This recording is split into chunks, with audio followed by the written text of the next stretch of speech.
Hello, എല്ലാവർക്കും LLB ജംഗ്ഷൻ്റെ പുതിയൊരു വീഡിയോയിലോട്ട് സ്വാഗതം. ഇന്ന് നമ്മളിവിടെ ഡിസ്കസ് ചെയ്യാൻ പോകുന്നത് അഡ്രസ് മാച്ചസ് വാലിഡ് കോംപെറേറ്റ് എന്നുള്ള ലീഗൽ മാക്സിമിനെ കുറിച്ചിട്ടാണ്. അപ്പോൾ നമുക്ക് വൈകിക്കാണ്ട് ടോപ്പിക്കിലോട്ട് പോകാം.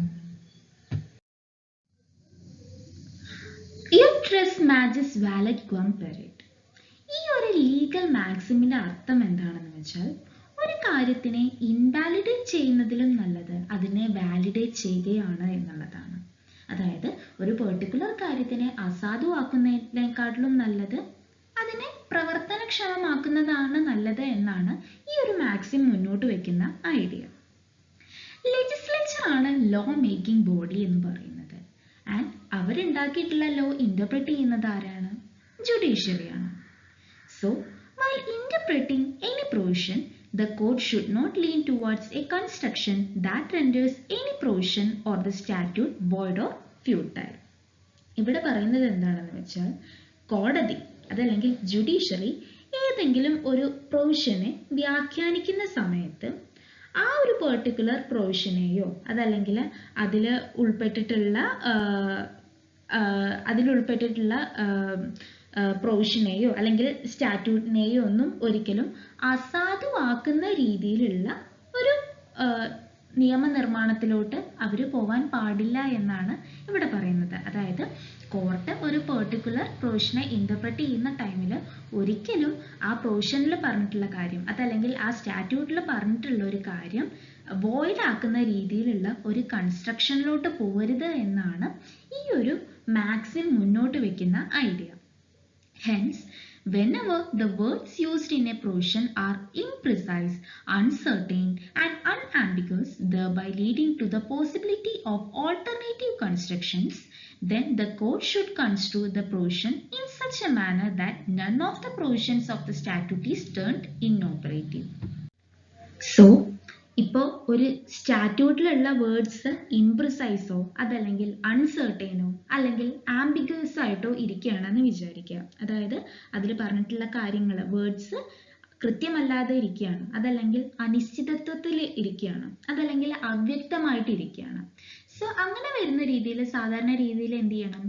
ആ ഒരു പെർട്ടിക്കുലർ സ്റ്റാറ്റ്യൂട്ടിനെ അല്ലെങ്കിൽ പ്രൊവിഷനെ നമ്മൾ വേറെ രീതിയിൽ കൺസ്ട്രക്ട് ചെയ്യേണ്ടി വരുമായിരിക്കും.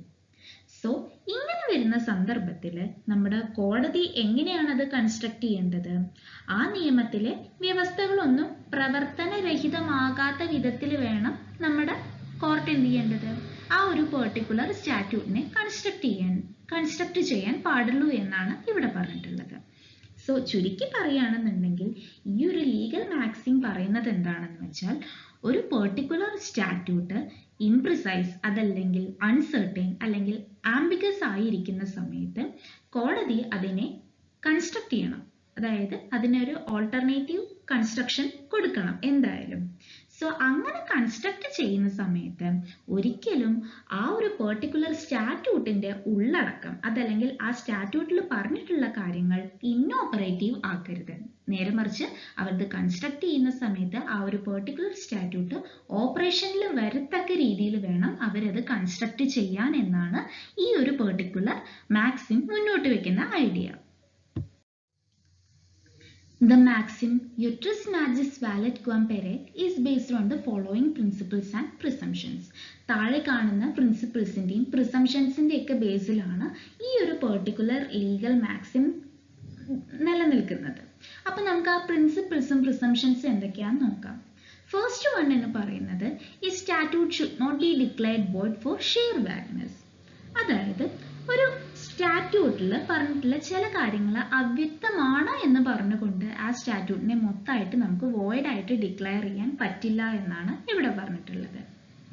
രണ്ടാമതായിട്ട്, when the courts embark on interpreting a provision, the first and foremost necessity is that the law survives. അതായത് കോടതികൾ ഒരു പ്രൊവിഷനെ ഇന്റർപ്രറ്റ് ചെയ്യുന്ന സമയത്ത് അതല്ലെങ്കിൽ ഒരു പ്രൊവിഷനെ വ്യാഖ്യാനിക്കാൻ തുടങ്ങുന്ന സമയത്ത് ആ ഒരു നിയമം നിലനിൽക്കുന്നതായിരിക്കണം. അതായത് ആ ഒരു നിയമം നിലനിൽപ്പിക്കുക എന്നുള്ളതായിരിക്കണം കോടതിയുടെ ഫസ്റ്റ് ആൻഡ് ഫോർമോസ്റ്റ് ആവശ്യം എന്ന് പറയുന്നത്. മൂന്നാമതായിട്ട്, while pronouncing upon the constitutionality of a statute, The courts must start with the presumption in favor of its constitutionality. ഇപ്പോൾ ഒരു സ്റ്റാറ്റ്യൂട്ടിന്റെ കോൺസ്റ്റിറ്റ്യൂഷനാലിറ്റിയുടെ മുകളിലാണ് ഇവര് പ്രൊണൗൺസ് ചെയ്യാൻ പോകുന്നത്. അതായത് ഒരു നിയമത്തിന്റെ ഭരണഘടനാ സാധുതയെ കുറിച്ചിട്ടാണ് അവര് ഈ കോർട്ട് ഉച്ചരിക്കാൻ തുടങ്ങുന്നതെങ്കിൽ, അതല്ലെങ്കിൽ കോർട്ട് ഒരു പെർട്ടിക്കുലർ ജഡ്ജ്മെന്റ് പ്രൊനൗൺസ് ചെയ്യാൻ തുടങ്ങുന്നതെങ്കിൽ കോടതികൾ അതിന്റെ ഭരണഘടനാ സാധുതയ്ക്ക് അനുകൂലമായിട്ടായിരിക്കണം ആദ്യം ഇവര് പ്രസ്യൂം ചെയ്ത് സംസാരിക്കേണ്ടത്. അതായത് ഒരു പെർട്ടിക്കുലർ സ്റ്റാറ്റ്യൂട്ടിന്റെ കോൺസ്റ്റിറ്റ്യൂഷനാലിറ്റിയെ കുറിച്ചിട്ടാണ് കോടതി ഉച്ചരിക്കുന്നത്, അല്ലെങ്കിൽ കോടതി ഒരു ജഡ്ജ്മെന്റ് പ്രൊനൗൺസ് ചെയ്യുന്നുണ്ട് എന്ന് വിചാരിക്കുക. സോ അങ്ങനെ ഒരു ജഡ്ജ്മെന്റ് പ്രൊനൗൺസ് ചെയ്യുന്ന സമയത്ത് ഇവരാദ്യം എപ്പോഴും ആ ഒരു സ്റ്റാറ്റ്യൂട്ട് കോൺസ്റ്റിറ്റ്യൂഷണൽ ആണ് എന്ന് പറഞ്ഞിട്ടായിരിക്കണം ഇവര്, അതായത് അവർക്ക് ഈ സ്റ്റാറ്റ്യൂട്ടിന് അനുകൂലമായിട്ടായിരിക്കണം കോടതി എപ്പോഴും തുടങ്ങേണ്ടത് എന്നാണ് ഇവിടെ പറഞ്ഞിട്ടുള്ളത്. അടുത്ത പ്രിസംഷൻ എന്ന് പറയുന്നത് the true interpretation of a provision or a statute is one that is in accordance with the intention of the legislature. The intention of the legislature cannot be otherwise than to give effect to all the provisions of the statute for achieving the object on which the law was enacted. ഒരു പ്രൊവിഷന്റെ അതല്ലെങ്കിൽ ഒരു സ്റ്റാറ്റ്യൂട്ടിന്റെ യഥാർത്ഥ interpretation എന്ന് പറയുന്നത് എപ്പോഴും നമ്മുടെ ലെജിസ്ലേച്ചറിന്റെ അതല്ലെങ്കിൽ നിയമനിർമ്മാണ സഭയുടെ ഇന്റൻഷന് അനുസരിച്ചിട്ടായിരിക്കണം. And the intention of the legislature cannot be otherwise than to give effect to all the provisions of the statute for achieving the object for which the law was enacted. And ഈ ലെജിസ്ലേച്ചറിന്റെ ഉദ്ദേശം എന്തായിരിക്കണം? നിയമം നടപ്പിലാക്കിയ ലക്ഷ്യം നേടുന്നതിന് വേണ്ടിയിട്ട് ഈ നിയമത്തിലുള്ള എല്ലാ കാര്യങ്ങളും പ്രാബല്യത്തിൽ വരുത്തുക എന്നുള്ളതും ആയിരിക്കണം. സോ ഇവിടെ ചുരുക്കി പറയുന്നത് എന്താണെന്ന് വെച്ചാൽ, ലെജിസ്ലേച്ചറിന്റെ ഇന്റൻഷൻ അല്ലെങ്കിൽ ലെജിസ്ലേച്ചറിന്റെ ഇഷ്ടത്തിനനുസരിച്ചിട്ട് ഒരു പ്രൊവിഷനെ അതല്ലെങ്കിൽ ഒരു സ്റ്റാറ്റ്യൂട്ടിനെ ഇന്റർപ്രറ്റ് ചെയ്യുന്നതാണ് ഒരു ട്രൂ ഇന്റർപ്രിട്ടേഷൻ എന്നാണ് ഇവിടെ പറഞ്ഞു വരുന്നത്. ആൻഡ് ഈ ലെജിസ്ലേച്ചറിന്റെ ഇന്റൻഷൻ എന്ന് പറയുന്നത് എന്താണ്? അവര് എഴുതി വെച്ചിട്ടുള്ള ലോ നടപ്പിലാക്കുക എന്നുള്ളതുമാണ്. Adopting an interpretation by which any provision is rendered inoperative or unworkable will be adverse to the legislative intent. അതായത് ഒരു പ്രൊവിഷനെ നമ്മൾ ഇന്റർപ്രറ്റ് ചെയ്യാൻ യൂസ് ചെയ്തിട്ടുള്ള റൂൾ വഴി ആ ഒരു പെർട്ടിക്കുലർ പ്രൊവിഷൻ ഇന്നോപ്പറേറ്റീവ് ആയി മാറുക എന്ന് പറയുന്നത് എപ്പോഴും ലെജിസ്ലേറ്റീവിന്റെ ഇന്റൻഷന് എതിരായിട്ടാണ് കണക്കാക്കുന്നത്. അതായത് നമ്മൾ ഒരു പെർട്ടിക്കുലർ പ്രൊവിഷൻ ഇന്റർപ്രറ്റ് ചെയ്യാൻ വേണ്ടിയിട്ട്, അതായത് കോടതി ഒരു പെർട്ടിക്കുലർ പ്രൊവിഷനെ ഇന്റർപ്രറ്റ് ചെയ്യാൻ വേണ്ടി യൂസ് ചെയ്തിട്ടുള്ള റൂൾ വഴി അത് ആ ഒരു പെർട്ടിക്കുലർ നിയമം അല്ലെങ്കിൽ ആ ഒരു പെർട്ടിക്കുലർ പ്രൊവിഷൻ ഇന്നോപ്പറേറ്റീവ് ആയിട്ട് മാറുകയാണ്, അതായത് പ്രവർത്തനരഹിതമായിട്ട് മാറുകയാണ് എന്നുണ്ടെങ്കിൽ അതെപ്പോഴും ലെജിസ്ലേറ്റീവിന്റെ ഇന്റന്റിനെ എതിരായിട്ടാണ് കണക്കാക്കുന്നത്. The courts are to interpret the law, and the making and the repealing of legislation is the exclusive domain of the legislature. കോടതിയുടെ ഡ്യൂട്ടി അതല്ലെങ്കിൽ കോടതിയുടെ അധികാരം എന്ന് പറയുന്നത് ഒരു നിയമത്തിനെ ഇന്റർപ്രറ്റ് ചെയ്യുക എന്നുള്ളതാണ്. ആൻഡ് ഈ നിയമം നിർമ്മിക്കുന്നതും അതുപോലെ തന്നെ ആ നിയമം റിപ്പീൽ ചെയ്യുന്നതും എപ്പോഴും ലെജിസ്ലേച്ചറിന്റെ അധികാര പരിധിയിലുള്ള കാര്യമാണ്. സോ കോർട്ട് ഒരു പെർട്ടിക്കുലർ പ്രൊവിഷനെ ഇന്റർപ്രറ്റ് ചെയ്യുന്ന സമയത്ത് ആ ഒരു പെർട്ടിക്കുലർ പ്രൊവിഷൻ വ്യർത്ഥമായിട്ട് മാറുകയാണ് എന്നുണ്ടെങ്കിൽ അത് ഏകദേശം ആ നിയമത്തിനെ നിരാകരിക്കുന്നതിന് തുല്യമായിട്ട് തന്നെയാണ് കണക്കാക്കുന്നത്. സോ ഇത് എന്ന് പറയുന്നത് കോടതിയുടെ പരിധിക്ക് പുറത്തു വരുന്ന കാര്യമായിട്ടാണ് കണക്കാക്കുന്നത് എന്നാണ് ഇവിടെ പറയുന്നത്. അതായത് കോർട്ട് ഒരു പെർട്ടിക്കുലർ പ്രൊവിഷനെ ഇന്റർപ്രറ്റ് ചെയ്തു ആൻഡ് അത് ഇന്റർപ്രറ്റ് ചെയ്യുന്നത് വഴി, അതായത് കോടതി ആ നിയമത്തിനെ ഇന്റർപ്രറ്റ് ചെയ്തത് വഴി ആ ഒരു പ്രൊവിഷൻ എന്ന് പറയുന്നത് വ്യർത്ഥമായി മാറുകയാണ്. ആൻഡ് ആ ഒരു നിയമം വ്യർത്ഥമായി മാറുന്നത് അതിനെ നിരാകരിക്കുന്നതിന് തുല്യമായിട്ടാണ് കണക്കാക്കുന്നത്.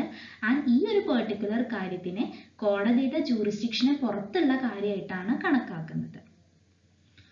Courts can strike down a law on the ground of unconstitutionality, but the courts cannot introduce any vagueness or unconstitutionality in a provision by adopting a peculiar construction or construing a provision in a particular manner.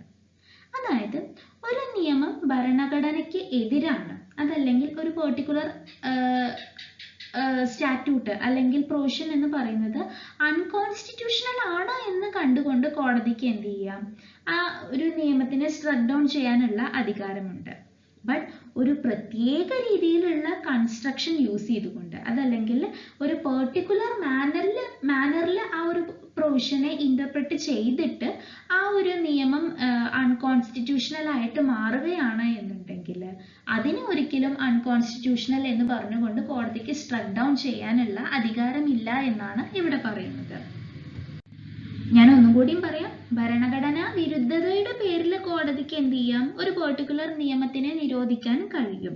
പക്ഷെ ഒരു പ്രത്യേക രീതിയിൽ അവരതിനെ വ്യാഖ്യാനിക്കുകയാണ്, അതല്ലെങ്കിൽ ഒരു പ്രത്യേക രീതിയിൽ അതല്ലെങ്കിൽ ഒരു പെർട്ടിക്കുലർ മാനറിൽ അവരതിനെ കൺസ്ട്രക്ട് ചെയ്തിട്ട് അത് അൺകോൺസ്റ്റിറ്റ്യൂഷണൽ ആയിട്ട് മാറുകയാണ് എന്ന് പറഞ്ഞിട്ട് അതിനെ സ്ട്രക്ക് ഡൗൺ ചെയ്യാനുള്ള അധികാരം കോടതിക്ക് ഇല്ല എന്നാണ് ഇവിടെ പറയുന്നത്.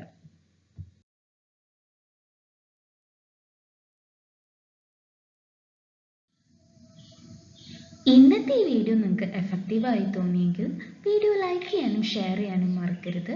അതുപോലെ ചാനൽ ഇതുവരെ സബ്സ്ക്രൈബ് ചെയ്യാത്തവർ ചാനൽ സബ്സ്ക്രൈബ് ചെയ്യാനും മറക്കരുത്. So thank you for watching the video.